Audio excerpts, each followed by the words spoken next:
Hello बच्चों, आज शुरू करने वाले हैं हम एक नया टॉपिक, मोल कंसेप्ट। ये एक ऐसा टॉपिक है जो टोटली न्यूमेरिकल बेस्ड है और एग्जाम में इससे रिलेटेड क्वेश्चन जरूर आते हैं। तो आइए देखते हैं मोल कंसेप्ट। इससे पहले वाला जो टॉपिक था वो था हमारा एटॉमिक मास। एटॉमिक मास की जो प्रॉब्लम थी that was solved by taking the relative mass, relative atomic mass। लेकिन अभी भी एक given amount of the substance में कितने पार्टिकल्स होते हैं वो प्रॉब्लम्स अभी भी हमारी एज इट इज थी। इस प्रॉब्लम को सॉल्व करने के लिए एवोगैड्रो ने एक कंसेप्ट दिया। एवोगैड्रो के अकॉर्डिंगली कि 1 gram atom of any substance contains the same number of atoms। 1 gram atom of any substance contains same number of atom या 1 gram molecule of any substance contains the same number of molecules। अब वो same number of molecules कितने हैं? On the basis of calculation, Avogadro give this number as 6.022137 into 10 raised to the power 23 particles up to the 7 significant figures। हाँ, बाद में numerically this is used as 6.022 into 10 raised to the power 23 and this number is called as the Avogadro's number या Avogadro's constant। Avogadro number इसको कहा गया। सो Avogadro number फिर क्या हुआ? Avogadro number is defined as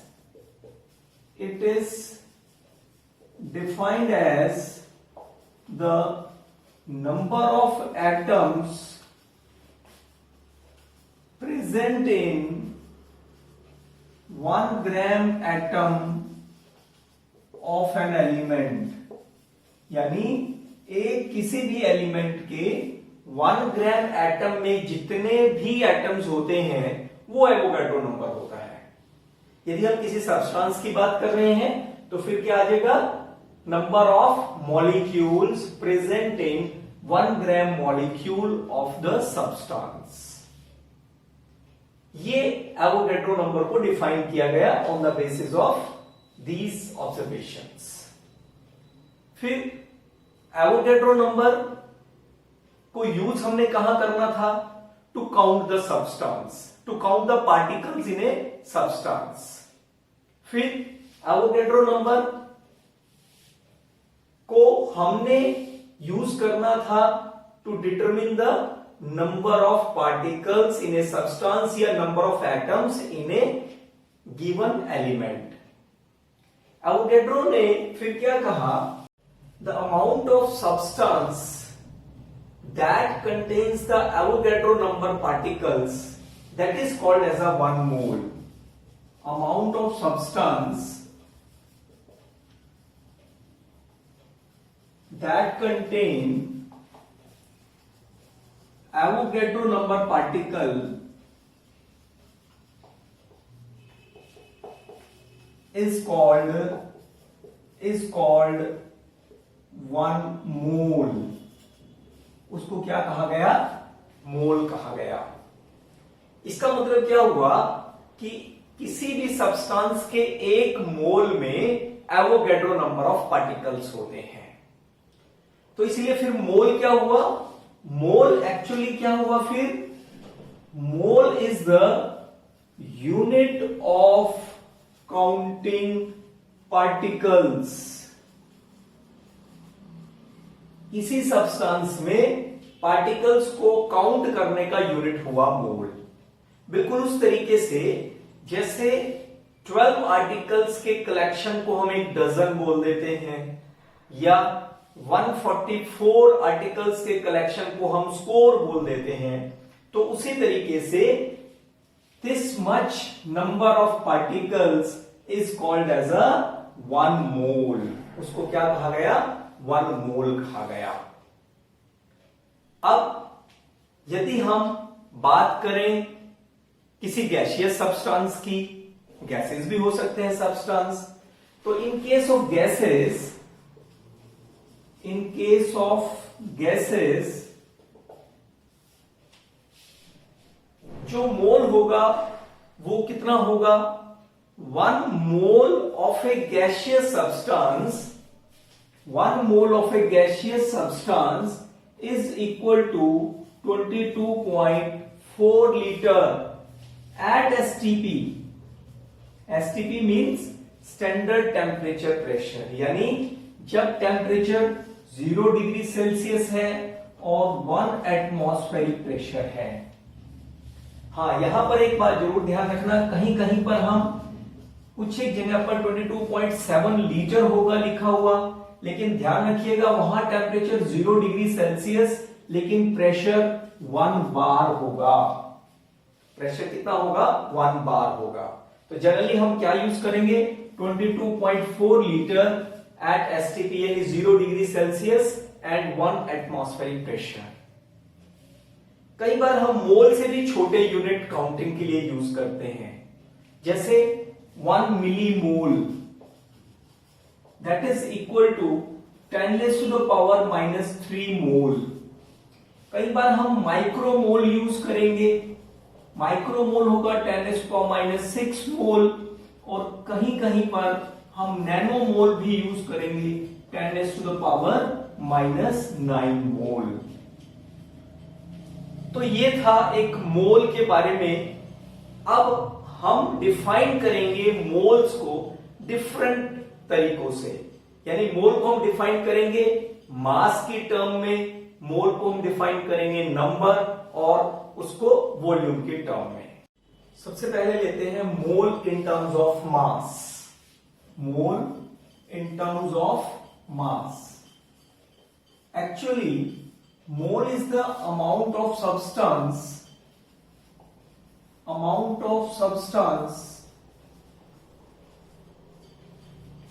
which has mass equal to gram atomic mass, यानी मोल उतना amount of substance है जिसका mass gram atomic mass of an element के इक्वल होता है।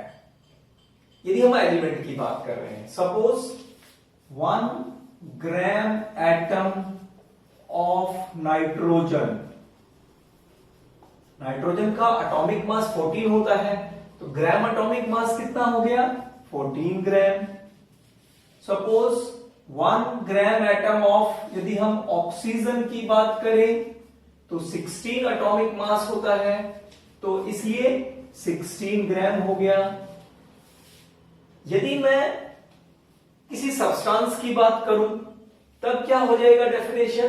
The amount of substance which has mass equal to gram molecular mass of a substance, यानी 1 gram molecule of, यदि मैं वाटर की बात करूं तो वाटर का मॉलिक्यूलर मास होता है 18, तो ये कितना आ जाएगा? 1 ग्राम मॉलिक्यूल 18 ग्राम आ जाएगा।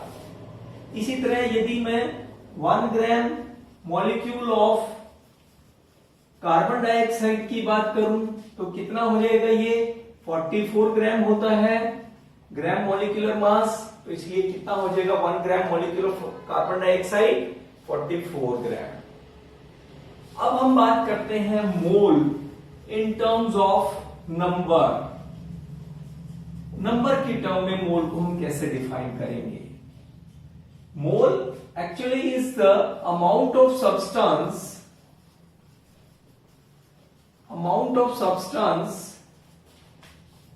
which has number of particles as present in 1 gram atom of an element, या इसको हम ऐसे भी कह सकते हैं, it is defined as the amount of substance which has number of particles equal to Avogadro number, Avogadro's number। यानी ये वो अमाउंट ऑफ सब्सटेंस होता है जिसमें उतने ही पार्टिकल होते हैं जितने एवोगैड्रो नंबर में होते हैं। यदि हमें इसको मैथमेटिकली यदि हम लिखें तो 1 मोल ऑफ नाइट्रोजन की यदि मैं बात करूं, it contains the Avogadro number of particle, यानी कितने पार्टिकल 6.022 इंटू 10⁻23 एटम की बात कर रहा हूं मैं, तो यहां आ जाएंगे एटम्स। यदि मैं कहूं 1 mole of oxygen, it also contains the same number of particle.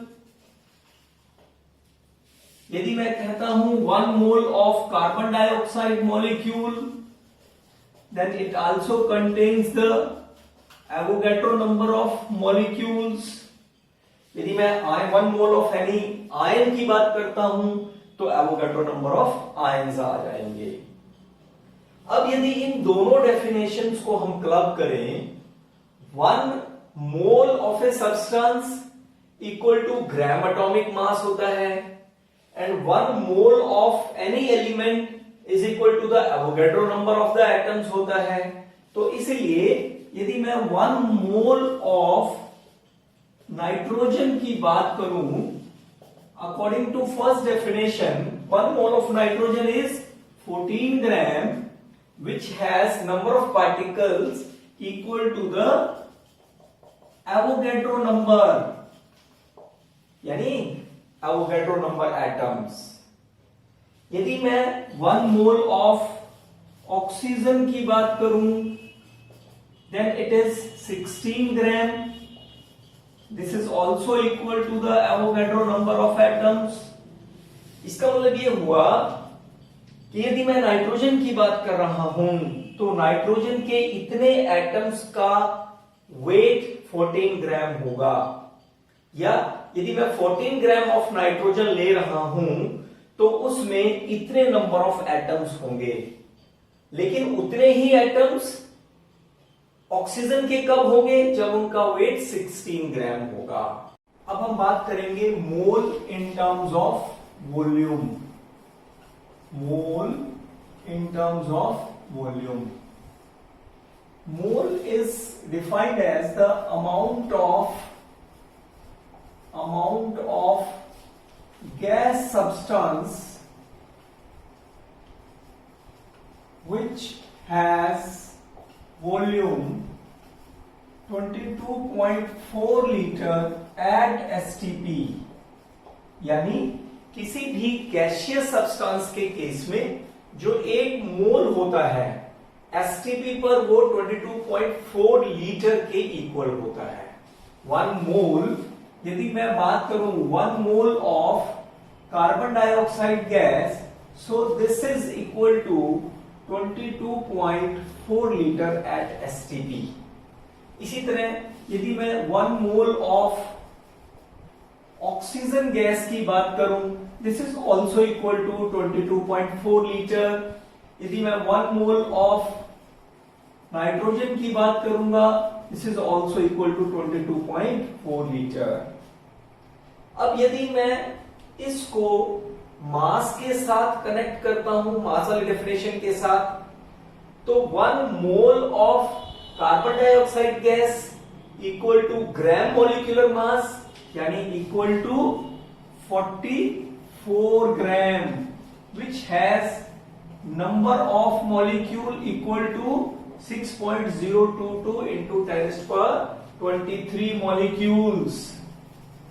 यानी इसको यदि हम अब इंटरप्रेट करें तो कार्बन डाइऑक्साइड के केस में जो 44 ग्राम कार्बन डाइऑक्साइड गैस होगी उसमें इतने मॉलिक्यूल्स होंगे और साथ में उसका जो वॉल्यूम होगा एसटीपी पर वो 22.4 लीटर के इक्वल होगा।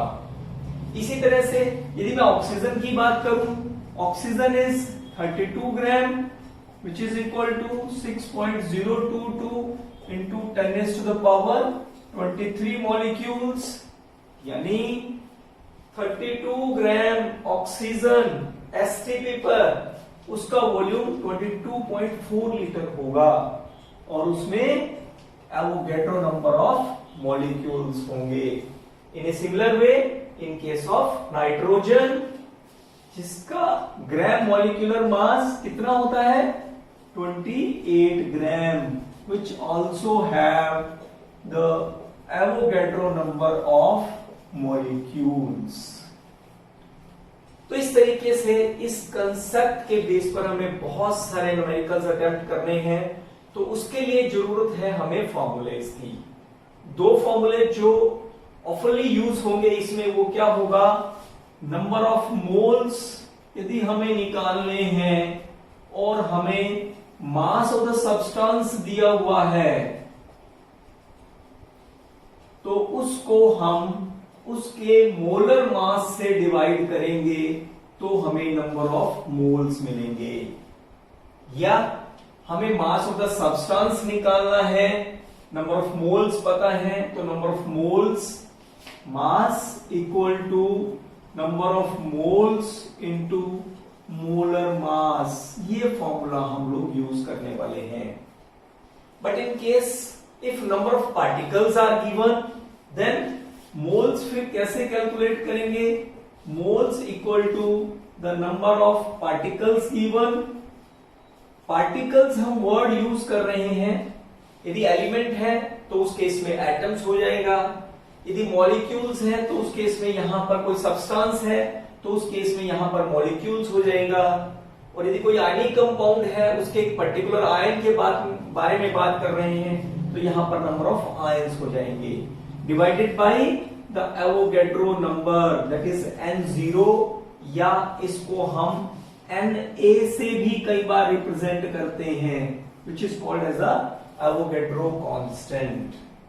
तो ये वो दो फॉर्मूले हैं जिनको हम यूज करने वाले हैं न्यूमेरिकल्स को सॉल्व करने के लिए। आइए देखते हैं अब कुछ न्यूमेरिकल्स।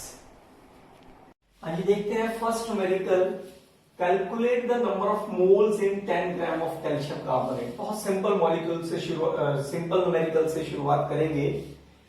तो क्वेश्चन है हमारे पास, calculate the number of moles in 10 gram of calcium carbonate.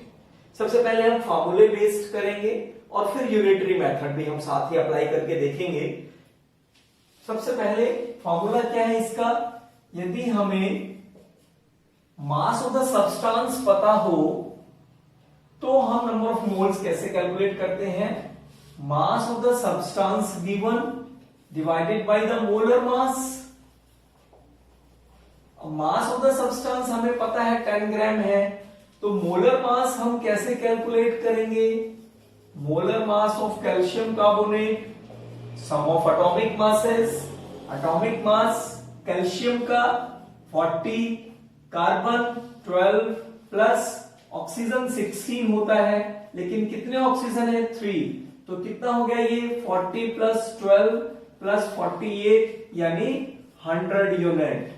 तो ये आ गया हमारे पास मोलर मास। तो अब ये वैल्यूज यहां पर हम पुट करेंगे, atomic mass of the substance divided by molar mass of the substance, यानी ये कितना आ गया 0.1 मोल। अब हम इसी को यूनिटरी मेथड से करके देखते हैं। हमें पता है कि जो 1 मोल ऑफ द सब्सटेंस होता है, 1 mole of substance equal to gram molecular mass होता है, ग्राम मॉलिक्यूलर मास। ये अल्टरनेट है इसका। ग्राम मॉलिक्यूलर मास क्या होता है, मॉलिक्यूलर मास इन ग्राम्स वो कितना है 100 gram, this is equal to 100 ग्राम।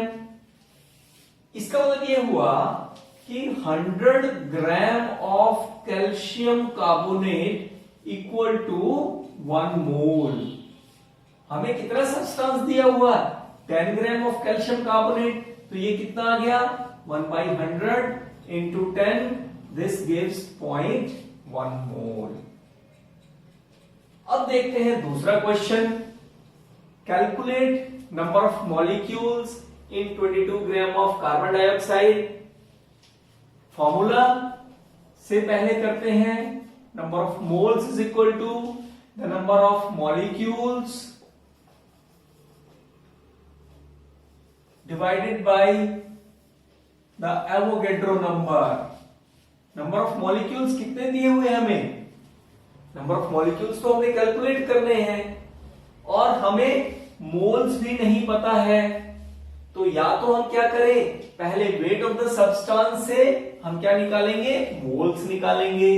तो मोल्स का फॉर्मूला क्या होता है, wait of the substance divided by molar मास। और मोलर मास कार्बन डाइऑक्साइड का, molar mass of carbon dioxide is 12 gram carbon, atomic mass of carbon 12 plus oxygen का 16 into 2 that is 44 units.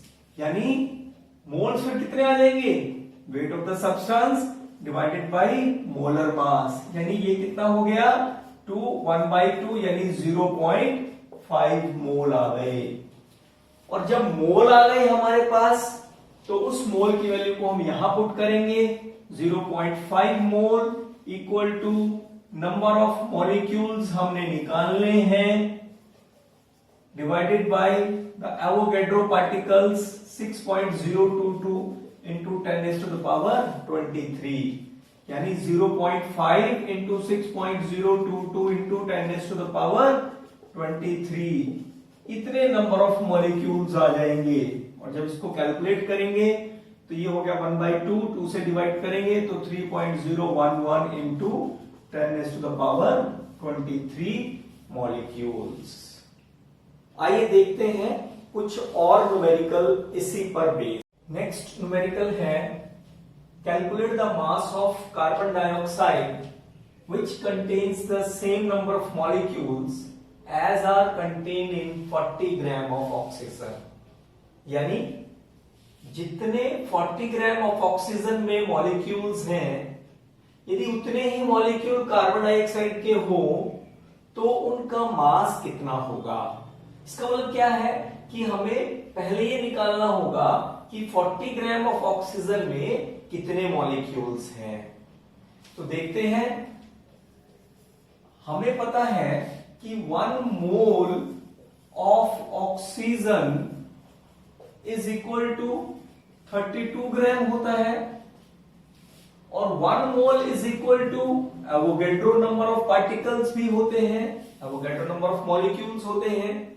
तो इसका मतलब ये हुआ कि यदि 32 ग्राम ऑफ ऑक्सीजन में कंटेन मॉलिक्यूल्स, यदि एवोगैड्रो नंबर होते हैं तो 40 ग्राम ऑफ ऑक्सीजन में कितने मॉलिक्यूल्स होंगे, of course Avogadro number divided by 32 into 40। और यदि हम इसको सॉल्व करें तो ये आ जाएगा 5/4 एवोगैड्रो नंबर। इसको हमने एज इट इज रखा है नंबर को, क्योंकि ये आगे करने पर, सॉल्व करने पर ये कट जाएगा। अब वो ये कह रहा है कि यदि इतने ही पार्टिकल कार्बन डाइऑक्साइड के हों तब उनका मास कितना होगा, यानी अब हमें मास निकालना है। हमें पता है कार्बन डाइऑक्साइड का मोलर मास होता है 12 प्लस 16 इंटू 2 यानी 44 यूनिट। तो इसका मतलब ये हुआ कि Avogadro number particles of carbon dioxide weigh कितना होता है, 44 ग्राम होता है। और यदि पार्टिकल कार्बन डाइऑक्साइड के कितने हो, जितने 40 ग्राम ऑफ ऑक्सीजन में है, यानी यदि इतने पार्टिकल हमारे पास, इतने मॉलिक्यूल्स कार्बन डाइऑक्साइड के हों तो 1 में कितना होगा 45/N0, और यदि हमारे पास मॉलिक्यूल कार्बन डाइऑक्साइड के 5/4 हो तो उनका वेट कितना होगा इंटू 5/4N0। ये कैंसल आउट हो गया और ये आ गया 11 यानी 55 ग्राम। तो ये इसका आंसर आ गया। एक क्वेश्चन और देखते हैं वॉल्यूम पर based. Calculate the volume occupied by 10⁻22 molecules of a gas at 300 Kelvin and 760 mm pressure। आपको दिया हुआ है कि जो वॉल्यूम ऑक्युपाइड हमने निकालना है 10⁻20 मॉलिक्यूल्स का किसी भी गैस का at 300 Kelvin and 760 mm pressure. देखते हैं इसको कैसे सॉल्व करें। हमें पता है कि जो 1 मोल होता है किसी भी गैस का, उसमें एवोगैड्रो नंबर ऑफ मॉलिक्यूल्स होते हैं और उनका जो वॉल्यूम होता है वो 22.4 लीटर यानी 22,400 सेंटीमीटर क्यूब होता है, लेकिन एसटीपी पर होता है। इसका मतलब ये हुआ कि यदि ये कंडीशन हमें एसटीपी कंडीशन दी होती तो इतना जो मॉलिक्यूल, इतना जो वॉल्यूम है गैस का वो 1 मोल के इक्वल होता। अब हमें पता है कि इसमें कितने मॉलिक्यूल्स होते हैं, इतने मॉलिक्यूल्स होते हैं, एवोगैड्रो नंबर मॉलिक्यूल्स होते हैं, यानी एसटीपी पर जो 6.022 into 10⁻23 मॉलिक्यूल्स हैं, उनका जो नंबर होगा वो उनका जो वॉल्यूम होगा वो कितना होगा 22,400 सीसी सेंटीमीटर क्यूब होगा। लेकिन हमें कितने मॉलिक्यूल्स दिए हैं 10⁻23 मॉलिक्यूल्स दिए हैं, उनका वॉल्यूम कितना होगा this divided by Avogadro number into 10⁻22।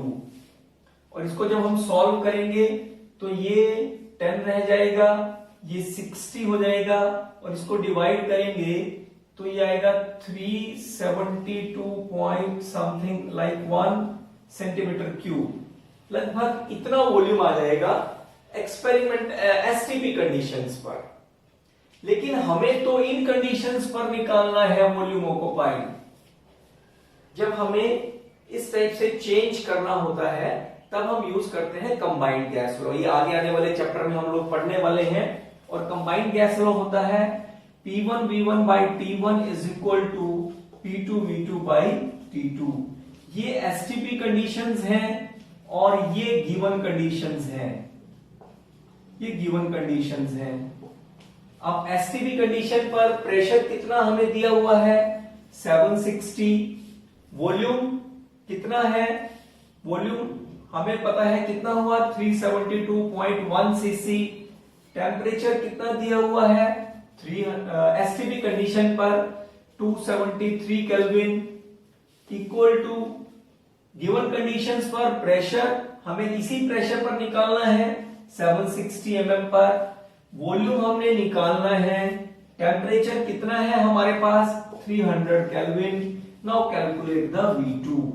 V2 कितना आ जाएगा 760 into 372.1 upon 273 into 300 upon 760। ये कैंसल आउट हो गया। 3 से इसको मल्टीप्लाई करेंगे तो ये हो जाएगा 0.6211 into 100 अपॉन 273 यानी 11,163 इंटू 10⁻² डिवाइडेड बाई 273। और जब इसको हम सॉल्व करेंगे तो ये आएगा 408.9 सेंटीमीटर क्यूब। लगभग ये वॉल्यूम आएगा आपके पास एक्सपेरिमेंटल कंडीशंस पर। इस तरीके से एसटीपी कंडीशन को हम एक्सपेरिमेंटल कंडीशन के वॉल्यूम में कन्वर्ट कर सकते हैं। देखते हैं next numerical. What is the mass of a water molecule in grams, यानी वाटर के वन मॉलिक्यूल का हमने मास कैलकुलेट करना है और बताना है how many molecules are present in one drop of pure water which weighs 0.05 gram, यानी एक वाटर ड्रॉप जिसका वेट 0.05 ग्राम है उसमें कितने मॉलिक्यूल्स होंगे। तो सबसे पहले हम फर्स्ट पार्ट करते हैं, what is the mass of a water molecule in grams. हमें पता है कि जो 1 मोल ऑफ वाटर होता है दिस इज इक्वल टू 18 ग्राम, और 18 ग्राम में कितने मॉलिक्यूल्स होते हैं, एवोगैड्रो नंबर मॉलिक्यूल्स होते हैं, यानी इतने मॉलिक्यूल्स का वेट है 18 ग्राम। तो 1 मॉलिक्यूल का कितना होगा, यानी 6.022 इंटू 10⁻⁻23 मॉलिक्यूल्स वे 18 ग्राम है। तो एक मॉलिक्यूल का वेट कितना होगा, 18 बाई 6.022 इंटू 10⁻23, यानी इसको हम यदि इसको राउंड फिगर में माने 6 तो ये आएगा 3 और इसको डिवाइड करें तो ये आएगा 2.989 के आसपास इंटू 10⁻23 ग्राम, यानी ये आ गया हमारे पास एक मॉलिक्यूल का वेट।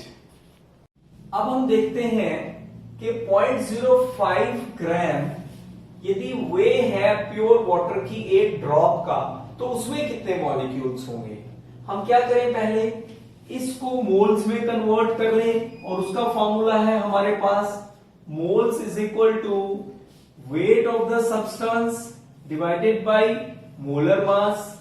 इतने नंबर ऑफ मोल्स हमारे पास हैं 0.05 ग्राम वाटर मॉलिक्यूल के, इतने मोल्स हमें मिल गए और हमें नंबर ऑफ मॉलिक्यूल्स निकालने हैं। तो नंबर ऑफ मॉलिक्यूल्स फार्मूले के अकॉर्डिंगली कैसे निकालेंगे, जितने मोल्स हैं मल्टीप्लाई बाय एवोगैड्रो नंबर, इससे मल्टीप्लाई कर देंगे। तो ये मल्टीप्लाई करने पर हमें क्या देगा, हमें क्या मिल जाएंगे, total number of molecules present in 0.05 gram of 1 drop of water molecule.